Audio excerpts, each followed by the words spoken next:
गर्मी के सीजन में पारा हाई होने के साथ साथ राजधानी में डॉग बाइट्स के मामले भी बढ़ते जा रहे हैं। नगर निगम भले ही कुत्तों के खिलाफ कार्रवाई का दावा करती है, लेकिन धरातल पर इसका असर नजर नहीं आ रहा है। शहर में रोजाना 180 से ज्यादा मामले सामने आ रहे हैं। इसी के चलते जेपी अस्पताल में अलग से डॉग बाइट्स का क्लिनिक शुरू किया गया। देखिए इस रिपोर्ट में। कुत्ते बना रहे बच्चों और बुजुर्गों को निशाना। गर्मी के सीजन में ज्यादा आ रहे मामले।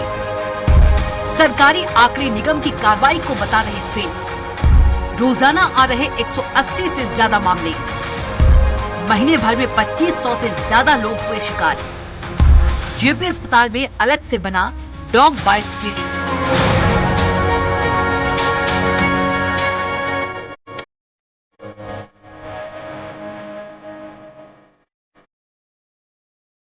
भोपाल के हर गली मोहल्ले में आवारा कुत्तों की संख्या बढ़ती जा रही है। गर्मी के सीजन में इनके अटैक के मामले भी बढ़ते जा रहे हैं।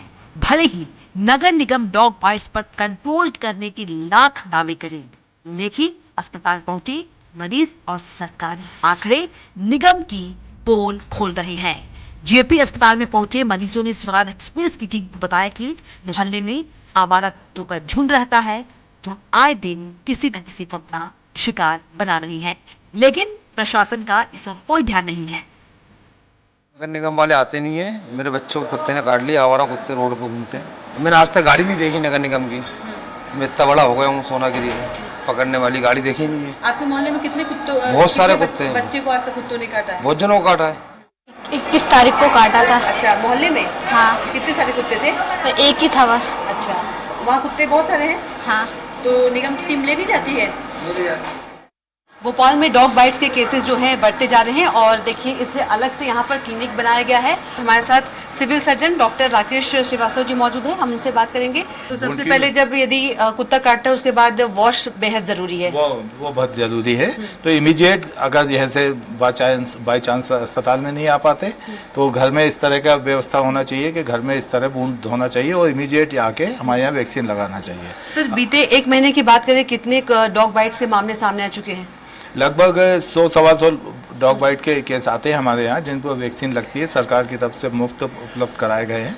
हमारे यहाँ दोनों तरह के वैक्सीन उपलब्ध है, इम्यूनोग्लोबुलिन भी उपलब्ध है और रेबीज का जो दूसरा वैक्सीन है वो भी उपलब्ध रहता है।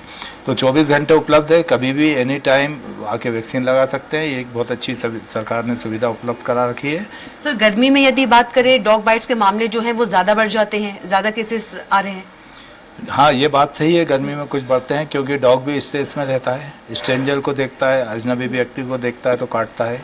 उसको भी धूप लगती है, उसको भी और थोड़ी प्रॉब्लम होती हैं, तो वो इस समय पॉल्यूशन या दूसरी चीज़ें होती हैं तो उस वजह से काटता है। तो ऐसे समय बच्चों को और बूढ़े लोगों को बड़ा सावधानी रखना चाहिए। वहीं डॉग बाइट्स के बढ़ते मामलों को लेकर निगम प्रशासन की अपनी दलील है, जिसके मुताबिक नगर निगम हर साल शहर भर में आवारा कुत्तों की धर पकड़ सहित नसबंदी में 2.5 करोड़ की राशि खर्च करता है।